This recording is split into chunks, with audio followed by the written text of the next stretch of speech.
I'm Tim Rhodes with Angel Hassman and Associates, and I'm here to interview Scott Herrington with Island Pacific School. Good morning. Good morning, Tim. The first question I like to ask people is, the first question Bowen Islanders usually ask each other is, how long have you been here and how did you get here? Okay, well, I have not been here long. I'm actually in my second year. My family and I have lived overseas for the previous 24 years.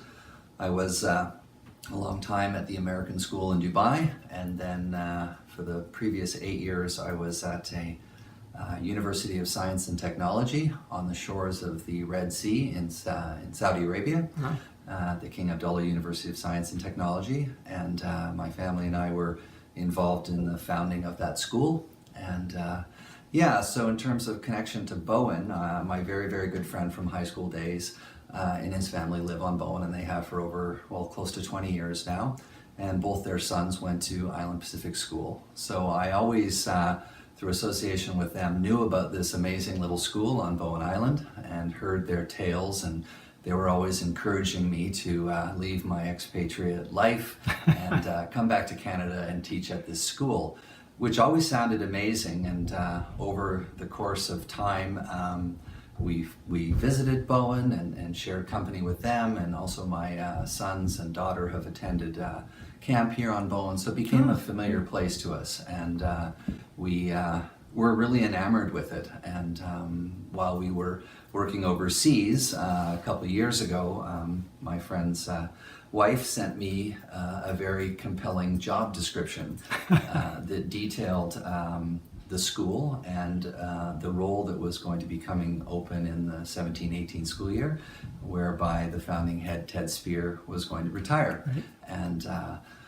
I looked at the job description and I immediately kind of sloughed it off because I was still in contract, but she dutifully reminded me that it was for the next year, which all of a sudden opened up great possibilities.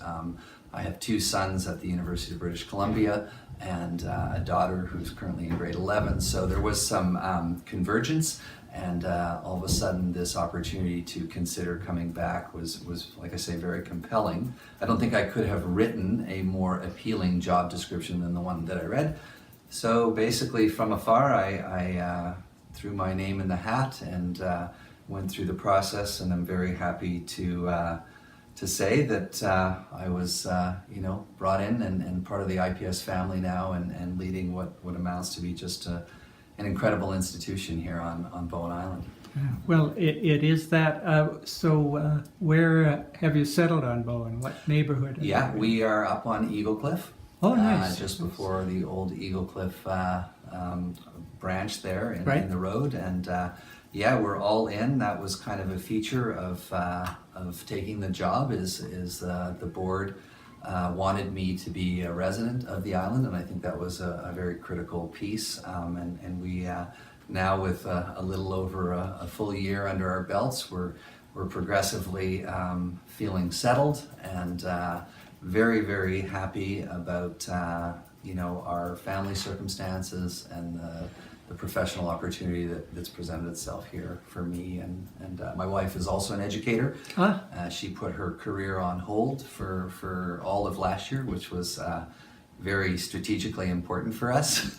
But she is likewise in education and is progressively stepping back into that. So, yeah. So I expect you've been very busy with respect to your position here over the last year. Have you had a chance to explore Bowen Island and find some favorite places? Oh, absolutely. There are many that remain, but I am truly loving the exploration of Bowen. I like to trail run, so I've enjoyed exploring while on the trails. I love to bike too. And certainly, as we have settled, there are so many little nooks and corners of this place. Yeah. It was a moment I'd heard about Crayola Beach time yeah. and time, and eventually it was my daughter who I had to pick up from there, and recognized why it was called Crayola all of a sudden now. and yeah, I was out with love to get out onto the coastal areas as well as the inland. Love to be up Gardner and love to be in the wild. My career began up in Grand Prairie, Alberta, where I had the amazing opportunity to work at a pretty cool school that was a magnet for the district. A lot of kids with special needs, and was a wonderful place to learn the craft. But always one of the common threads for me in my nearly 30 years in education is the middle years. Yeah. I've done the whole spectrum, but the middle years are the one defining thread, I would say. And of course, at IPS, we are a dedicated middle school. We really celebrate that very turbulent time of life, and we are experts in our capacity to navigate those years, and it's our design to be focused on the middle school years and to be very deliberately as well small. I think that feature of being small by design, we have 18 students as a maximum in each of our 4 grades, and that translates to 72 kids walking through our halls and floors here. And that to me is one of our secret weapons. Everything that's great about IPS, I think you can circle back to our smallness. And while we're not trying to be bigger in terms of that ceiling, enrollment ceiling, we are fundamentally trying to be better. And we are very excited to be engaging with the community more and more. Certainly IPS has a phenomenal history of being a community partner. It is born and bred out of the interests of community members. But having said that too, in this year, 2018-19, we have almost 50% of our student body is commuting from off island, which I think is a compelling narrative as to the interest of families and the commitment that they are making to access the IPS way. It's a really key feature to our success right now, is that we as a school really cannot function, even as small as we are, without that direct line of families making a choice to come. We are an independent school, so that's a big consideration. We're not funded by tax dollars. It is a tuition-based program, and as a school, we have I'm very proud to say a strong commitment to allowing access and diversity to our special IPS way here, in terms of allowing families who would otherwise not be able to access it through student financial aid. And we work hard throughout the year and dedicate a lot of resources and time to allowing that access to happen. So come out to our fall bash. Good plug. Well, and I know, it's not just a matter of plunking your money down on the table and sticking your child in this school. What's your kind of profile of a good IPS fit for a student?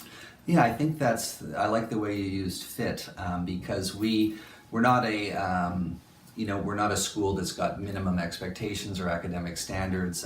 All the discussions that take place with a prospect family as they consider their son or daughter joining the school, regardless if it's in grade 6, 7, 8, or 9, is about what makes a best fit. And so some key features about IPS that I would take to be a great fit, whether it's the parent or the student, I think they need to love the outdoors. We are very, very much an experiential-based school. We strive to be and find ways all the time to be out in nature. We are a school that values the experiences that are born out of the natural world, and we try to do that.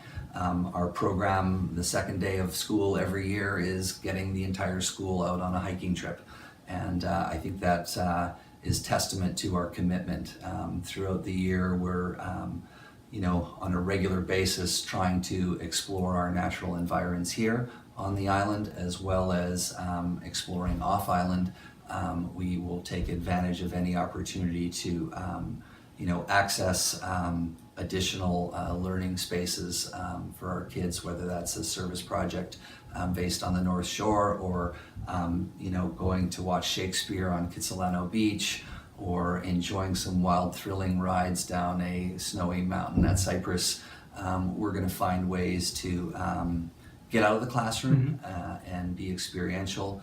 We are most certainly, an outdoor-based program. We do love that.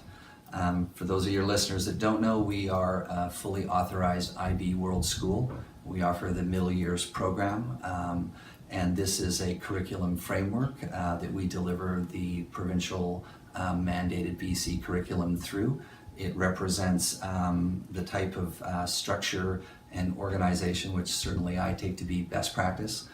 We're inquiry driven, we're always asking questions, and we are always thinking in terms of big picture and global connections and context and international mindedness. And I think that stamp that we have on our website and on our publications that we are an IB World School is a strong indicator of our commitment to an academic standard and rigor, but at the same time, we as a school have our own mission, and that is to equip and inspire our students and help them cultivate their humanity.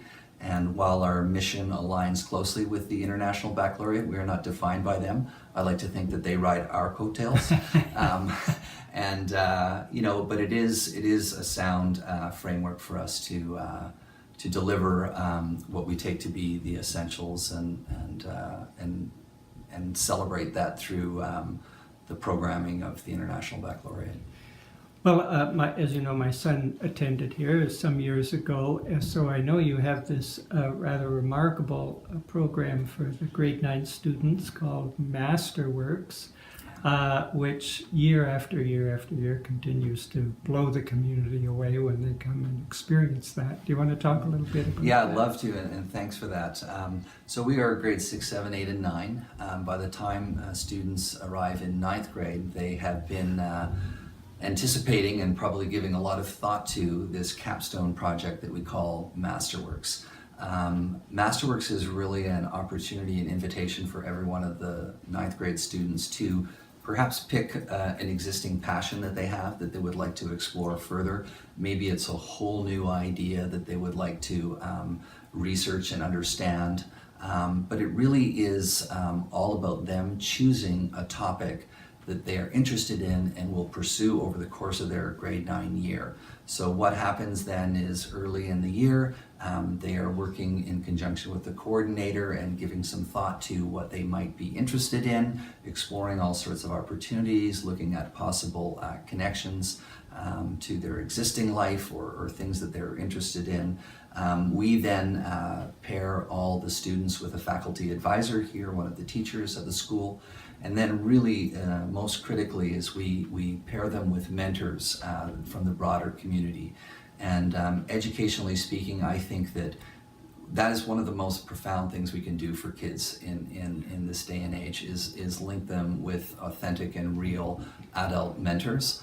It is just incredibly impactful where they get to sit down or Skype in with professionals that are out there doing maybe it's the research that the student's interested in, maybe they are experts in a particular field, but that association with adult mentors in today's world, in particular with the deluge of connectivity and screens and things, I think is really magical, and this has been a feature of the Island Pacific School since inception. Yeah. We're in our 24th year. Wow. And talking with the founding head, Ted Spear, he affirmed that it was a feature in year 1. The Masterworks was there.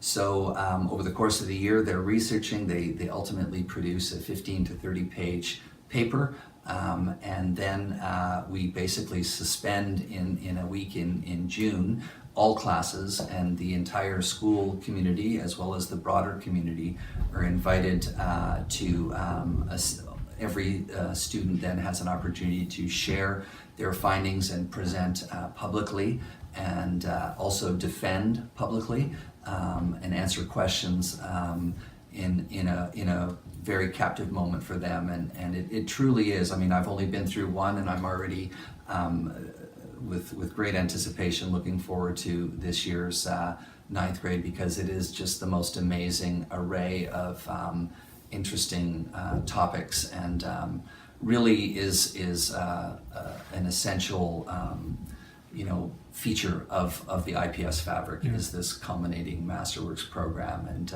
as you so rightfully spoke to, it is every year just an event, an opportunity for the whole community to rally around and see what a 14-year-old can do. Yeah, they're quite amazing, really.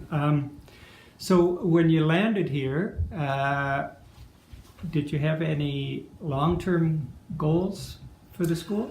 Yeah, I mean, last year it was one of those situations where I was following in the footsteps of the founding head, and just an incredible educator, an aspiring leader, an innovator, and I recognized early that as I assumed the role, it was going to be essential for me to try to mentally frame things up, and the way I did that was to adopt kind of a plan where it was about sustaining success. I wasn't motivated nor asked to come in and tip the wagon over. Right. It was very much a successful model. It has a great track record, and really my hope was not to mess anything up. And having now a full year under my belt, I spent a considerable amount of time with the staff last June, where we asked ourselves some fundamental questions about the way we teach and the way learning happens, and those were centered around kind of a year-long pursuit of asking ourselves what is innovative, like what is 21st century learning, and how are we actually enabling our students to be ready for a landscape that is quite a lot different than the traditional model, which you hear about a lot in the news. That sort of standardized classrooms and a 45-minute drip class, and you go from one class to another. And the buzzword, of course, out there is innovation. And we asked ourselves, how are we being innovative? How can we be more innovative? And I think IPS has incredible success stories in that way. But one of the things we realized as a staff was that we needed to give ourselves more time as a faculty to sit down and collaborate, and be innovative and be creative. And we etched out about an hour and a half this year in our schedule on a Monday morning, where we don't start our regular classes, our morning stretch routine, until 10 o'clock. And from 8:30 till 10 o'clock, the faculty is collaboratively working around a table and looking at ways to enhance the learning experience and the pedagogy. So while they're doing that, we had to ask ourselves the question, what will students be doing? And what we created was a Monday enrichment program. So now students on a Monday morning are given a slate of possible activities that they can opt into. This term, our first inaugural term, we've got kids who are doing CPR and first aid here at the school. We've got kids who are doing workplace experience with a parent volunteer.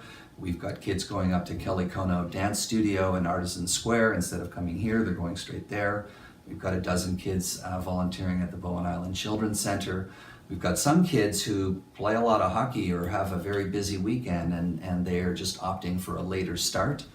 We've got a batch of kids who come and they have the flexibility of having study hall perhaps at that time. They can get additional help and support from our learning strategies team. They may be doing coding or some other activity, games, etc. They may be outside throwing the disc around and honing their skills for ultimate. So that was kind of an amazing opportunity where we recognized a need as a staff to get more collaboration going, so that we can find ways to create better learning. And when I speak about that, the primary mechanism for that is interdisciplinary planning, where we get out of our silos as a math teacher, as a science teacher, and we say, hey, how can we look at big picture? So our middle years coordinator and my assistant head have built a whole, basically a year plan of ways that we'll collaborate and sit around. And we also tossed our schedule around a bit, whereby on a Friday afternoon now we're taking some time to break out of a traditional classroom and go into an interdisciplinary one. So what we plan on a Monday morning, we can kind of evidence and realize on a Friday afternoon. So we that represented a pretty big change, and I think the other thing that we're doing is we're trying to be more innovative with respect to the way we differentiate for our learners.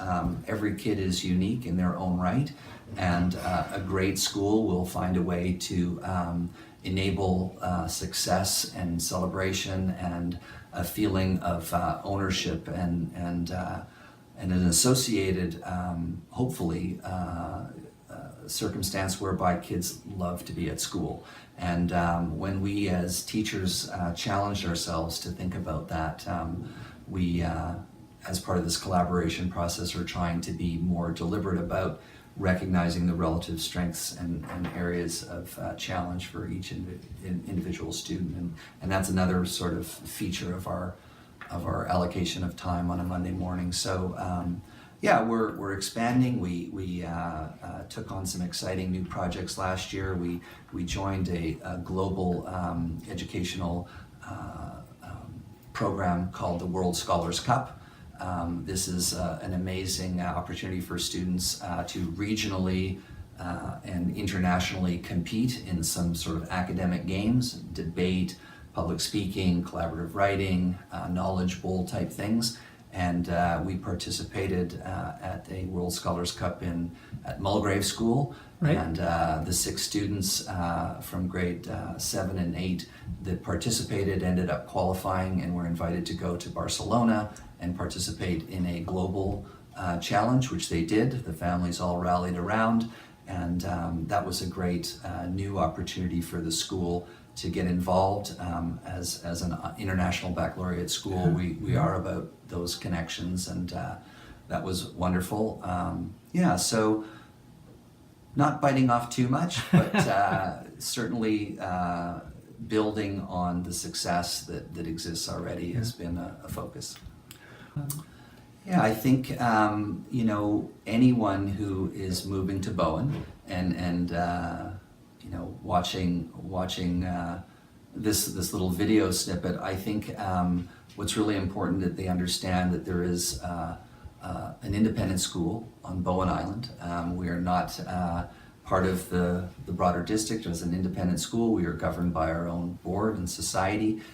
We work hard to offer really what amounts to be a wonderful alternative. And for some families, an independent education is a great fit for all sorts of different reasons. Yeah. And we work closely and are aligned you know, with the community school here on Bowen, as well as the independent Island Discovery Learning Center. We've got some great professional collegiality there.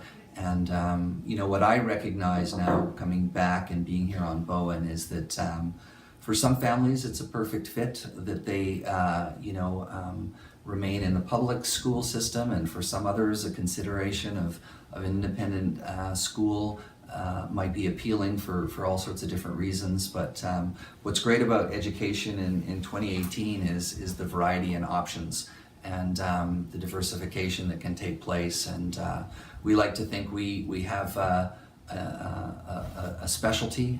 We're middle school, we're small, and we have a very, very strong sense of core values. And our mission is, like I said at the onset, all about cultivating the humanity of the students that walk through our doors and hopefully one day, you know, graduate through our rites of passages.